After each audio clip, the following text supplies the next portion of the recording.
Asia Rose Simpson ang bagong Miss World Philippines 2026. Oh, kilalanin natin siya. Hello Parawelas, mabuhay. This is Gason Ortega and welcome back to my YouTube channel. Eto na nga si Gazel Ortega, ang totoong vlogger na nagsasabi ng pawang katotohanan lamang at hindi ini-etchos ka lang. Ayun na nga, ito ang aking review and analysis sa Miss World Philippines 2026. Ang nakakaloka at napakahabang pageant na puyatan galore talaga ang eksena. O ayan, ito na ang aking review. Ang kanilang opening number, okay naman ang bonggang-bongga. Mas nag-improve last year, mas maganda ang stage, mas malaki, mas bongga, o 'di ba? So mas maliwanag, pero syempre alas 7 sabi nila magsisimula, pero anong oras na talaga nagsimula? Alas 9 ng gabi. So nag-antay tayo ng 2 oras ng bonggang-bongga. At oh my God, nakakaloka talaga. Wala naman akong problema doon sa production nila. Ang problema ko, yung napakahabang speech ng bawat isa. Lalong-lalo na ang Arnold Bigorpria at basta ang haba-haba. Ang daming sinasabi na hindi naman kailangan, hindi naman masyadong importante, hindi na tuloy-tuloy yung pageant. Na lumipas ang 2 oras, wala pa rin natatawag na top 15. Puro awarding, puro ganyan, puro ganito, puro whatsoever na sobrang nakakabagot na ang pageant ng bonggang-bongga. Sa dami ng special award, hakot si Davao Region at saka si Ifugao. Parang sila lang ang contestant. Pero syempre, wala naman tayong magagawa dyan. Sponsor naman ang pumili sa kanila ng bonggang-bongga. O, diba? So, after the tawagin ang hindi naman masyadong exciting, yan na top 15, kasi may mga award naman at saka doon sa Fast Track Challenge nila kung sino yung mananalo, pasok agad sa top 15. So totoo naman, hindi naman talaga sobrang exciting kasi obvious naman kung sino lang talaga ang makakapasok. Medyo exciting lang nung naubos ng special award at medyo nadagdag na sila, Filipino Community of UK, Iligan City, Batangas, Negros Island, tapos Zamboanga City, Sultan Kudarat, Bukidnon. Ayun, yung mga nadagdag, wala doon sa mga special award ng bonggang-bongga. So, after that, nag-swimsuit competition. I like the swimsuit pero hindi ko bet na may sash sila na sobrang lapad. Hindi talaga makita yung figure nila ng bonggang-bongga. Wala lang. Pwede namang ilagay doon sa LED kung ano yung lugar nila di ba? O kaya pwedeng isigaw ng host kung ano yung lugar nila. Hindi naman pwedeng ilagay ng sash. Nakakaloka, nakakadistract siya, di ba? Ng bonggong-bongga. Mabuti naman sana yung sash ang liit-liit, ang lapad-lapad. Tabon talaga yung figure ng katawan nila. So ano pang purpose ng swimsuit? Naipakita ba ang kulay? Naipakita nakipakita yung kulay ng swimsuit, pink. Pero hindi naipakita yung figure nila. Parang wala lang. Parang mas malaki pa nga yung swimsuit. Mas malaki pa nga yung sash kaysa doon sa swimsuit. Nakakaloka. So, ayun, yun lang yung aking hanas. After the swimsuit competition, ay meron silang evening gown competition. Natuwa naman ako dito sa evening gown kasi lahat ng gown naman ay pasabog. Lahat ng gown nila ay maayos. Lahat ng gown nila ay amazing. Kumbaga, nai-rampa nila ng bonggang-bongga doon. At ang kanilang evening gown. Sa swimsuit, ang pinaka-weak sa akin ay si Davao. Hindi talaga maganda ang kanyang pasarela. So, sa lahat ng nakapasok sa top 16 si Davao ang pinaka-weak doon. Sa evening gown naman, wala naman masyado. Pero maganda si Davao din. Maganda yung evening gown niya. Maganda lang yung performance ni Ojimba, ni Ifugao at saka ni Filipino Community of New York. Maganda. Pero sa swimsuit, yung kumabog sa akin, Filipino Community of New York din talaga ang kumabog para sa akin sa swimsuit competition. And maganda ang figure ni Quezon City, kaya lang yung pasarela niya medyo kailangan talaga na niya ng training ng bonggang-bongga. Kung sa bagay, hindi naman masyadong nagmamatter ang pasarela sa Miss World. So, ang importante talaga ay ang kanyang beauty with a purpose. At syempre, sino pa ba? Si Quezon City ang nanalong beauty with a purpose. Ang napakagandang advocacy niya. At obvious na siya. Tapos ang ganda pa ng mukha. Tapos, konting train lang talaga when it comes sa technical aspect. Advocacy, beauty, height, and everything, perfection. Kay Miss Quezon City, the Asia Rose Simpson. After ng top 15, akala ko, di ba may Q&A segment sila, short interview sila before sila mag-swimsuit, ano. Akala ko yun na yun, pagkatapos ng evening gown, kukoronahan niya, hindi pa nila magta-top 10 pa. Kakaloka, napakahaba talaga ng mga ng mga advertisement na nakakaloka. This is the most pinakamahaba na pageant, na local pageant na panood ko ever. Nakakaloka. Grabe. Sa patalastas at grabing puro salita na lang. Wala namang pageant na nagagawa. Ang tagal-tagal pa bago tawagin ang ang ano ba tawag dito? Ang top 10, may top 10 pa pala ng bonggang-bongga, tapos ang dami nilang performers na wala namang, sayang yung binayad ninyo doon, na wala namang, walang kalatoy-latoy, walang ka-energy, walang, basta sayang ang talent pay. Dapat tinuloy-tuloy ninyo yung pageant na lang. Nakakaloka. O, diba? O, nag-top 10, pumasok sa top 10, Davao Region, si Ifugao, si Quezon City, si Pampanga, si Rizal, si Manila, Sultan Kudarat, New York, Batangas, at Filipino Community of UK. Ayun ang pumasok sa top 10. Tapos may Q&A. Ito na nga ang Q&A. Yung iba, sobrang dali ng Q&A. Sobrang dali ng bonggang-bongga, literal na madali.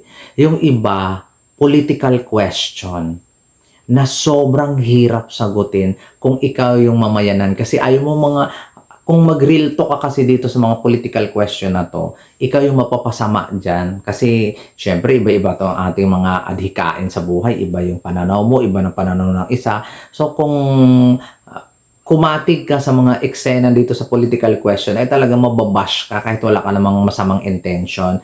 Kaya kailangan mo talaga, yung sagutan mo dito ay general at saka basta universal yung sagot mo. Kailangan wala kang mas aapakan ng bonggang-bongga. Yun naman ang hirap-hirap sumagot sa mga political question. Bakit? At saka naluloka lang ako, hindi pantay, hindi parehas yung bigat ng Q&A sa top 10. Hindi talaga. Grabe. Social issue naman yung iba, tapos yung iba is political question. Parang naluloka ako doon. Tapos, papipiliin ka lang ng napakasimpleng tanong. Oh my God, malamang makasagot at ma-ace ang bonggang-bongga yung mga napuntahan ng mga masisimpleng tanong. Ay, nakakaloka. Yung baga, yung top 10, dapat sa Miss World Philippines, timbangin naman lahat ng mga question, yung 10 question, kung parehas ba ng bigat ang dating sa isang kandidata or parehas ba ng bigat yung tanong na yun, yung itatapon mo sa sa kandidata. Tapos yung mga judges, parang ako din, mali-mali ang grammar kaya hindi maintindihan ng mga contestant. Charot lang. Nakakaloka ng bonggang-bongga. At ito na nga, nung nagsisagutan na silang lahat, ang perfect na sagot hindi naman perfect, yung pinakabonggang sumagot sa akin ay si Miss Lorraine Ojimba, si Miss New York, at saka si Miss Quezon City. Sila talaga at saka si Ifugao, sila ang top 4 sa akin. Quezon City, Rizal, Ifugao, and New York, Filipino Community of New York. Sila ang may pinakamalakas na sagot. At yung pinakamahinang sagot naman, I think it's Davao. Si Davao ang pinakamahinang sagot doon sa top 10. Pero okay naman, nasagot naman ng maayos, nasagot naman na niyang bonggang-bongga. But for me, yan yung siya yung may mahinang sagot ng bonggang-bongga. And then, ito na nga, announcement ng Miss World Philippines. Second runner-up, Pampanga, which is, a little bit of, hindi siya nagka-corona. Isa siya sa mga magagaling, matatangkad, at saka brainy. Siya kayang nanalo sa head-to-head. So, okay lang, go, laban lang, second runner-up, Pampanga. First runner-up, Andy Mesa ng Manila. Nalungkot ako kasi ang dami niyang pinagdaanan ni Ann, tapos hindi pa rin siya nagko-corona this time. Sana ibinigay mo lang sa kanya, no? Kahit man lang doon na corona sa minor. pero hindi talaga binigay kay Ann. Okay naman yung mga sagutan niya, okay naman yung, lalong-lalo na yung performance niya, okay naman. Pero first runner-up pa rin yung ibinigay kay Ann de Mesa. Ayun, nalungkot lang ako ng very, very light. Ayun. Hindi, parang hindi niya deserve. Dapat nagka-corona talaga siya. Pero wala naman tayong magagawa. Yun ang desisyon ng mga judges at saka ng organization. At ito na nga ang Miss World Philippines 2026 Asia Rose Simpson ng Quezon City. At I love it. Sabi ko, kahit sino lang sa top 10, wag lang si Davao. Kasi my gosh, wala akong nakikitang potential sa kanya na ilaban siya sa Miss World. So, pwede naman siya sa ibang corona si Davao, pero hindi talaga sa Miss World. Kaya ang saya-saya ko talaga na sa Asia Rose Simpson ang pinanalo nila. Kasi alam mo naman na siya ang nanalo sa Beauty with a Purpose. Alam nyo na yun ang kailangan ni Madam Julia. Ang Beauty with a Purpose. Ang kailangang legit advocacy at ang bonggang brainy na talino at magandang mukha at matangkad. Ay, kaya super thankful talaga ako sa Miss World Philippines na yung pinakamagandang advocacy, yun ang pinanalo nila. Nakakaloka. Amazing. Hindi man siya ang predicted winner ko. Number 4 lang siya sa prediction ko, pero amazing. Asia Rose Simpson ang nanalong Miss Universe Philippines 2026. Ang saya-saya. May panlaban tayo ng bonggang-bonggang advocacy sa Miss World. At least man lang, I think, lalaban naman siya. I think kailangan ng pludiruhin yung kanyang technical aspect. Lalaban talaga siya ng bonggang-bongga. Go Asia! I love it! At syempre, ito yung mga natitirang corona. Ang Miss Teen International Philippines ay napunta sa Sultan Kudarat. Sino pa ba? Siya lang naman yung pinakabata at hindi umabot ng 20. So, obvious na mapupunta talaga kay Sultan Kudarat ang Miss Teen International Philippines. Next, Miss International Queen Philippines. Napunta kay Rizal Province, which is, bakit siya? Bakit? Di ba? Ang baba. Sa quality ng Q&A niya, ang baba ng Miss International Queen Philippines. Pero wala tayong magagawa. At least may corona, ilaban. Lorraine of Jimba, congratulations sa iyo. Isa ka sa mga queen na ngayon at may corona. Mag-represent ka ng Pilipinas kung meron man. Kasi yung mga tourism kinimirot na yan, mukhang puro na lang mga drawing yan.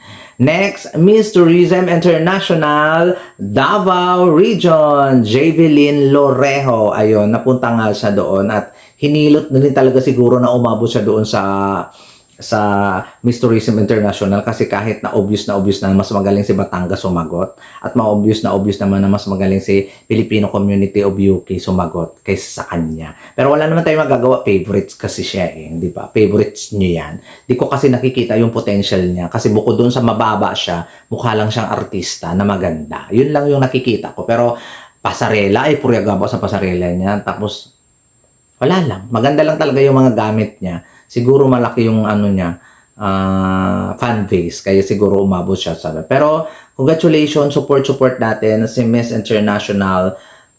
Tourism International na si Javelin Lorejo na lalaban kung merong lalabanan kasi alam nyo naman, drawing ang mga international na tourism na yan. So, dito na tayo sa Miss Global. Grabe. Valerie West ng Ifugao. Congratulations. Deserve na deserve. Lumaban ka ng bonggang-bongga. Ilaban mo ang Pilipinas. Ibalik ang corona sa Pilipinas sa Miss Global. And of course, the Universal Woman, Filipino Community of New York, Marisa Delgado. Sobrang deserve. So, congratulations sa mga bagong queens natin na lalaban internationally. Lalong-lalo la kay Miss Asia Rose Simpson ng bonggang-bongga. Marisa Delgado, siya ang predicted winner ko mag-Miss World, kaya lang number 2 lang siya. Tapos si Valerie ang number 2 ko, kaya lang global lang siya, wala tayong magagawa dyan. At saka si Asia, ang number 4 ko sa aking prediction, pero still one of the best na answer, one of the best na ipapadala natin sa Miss World competition, si Asia Rose Simpson. Congratulations, Queens! Congratulations sa lahat ng mga girls na sumali. Ang congratulations kay Miss UK at saka kay Miss Batangas. Ang galing ninyo. Sana sa susunod na pagsali niyo makakuha na kayo ng crown at maka-place. Naka-place naman sila sa top 10. Sana crown na sa susunod. At sa rest ng mga hindi nakapasok sa top 15 at saka mga nakapasok sa top 15, congratulations sa inyo. Good luck and God bless you all. Maraming salamat. This has been Gaisel Ortega. Yan po ang aking review and analysis sa Miss World Philippines 2026. Sana sa susunod na pageant ninyo, iksian naman ninyo yung padded ninyo, huwag mo masyadong magkudaan, huwag mo masyadong speech, hindi naman masyadong importante. At saka huwag na kayong mag-invite ng mga kumakanta at sumasayaw, hindi wala namang kakwenta-kwenta. Babay na, nagkikikil.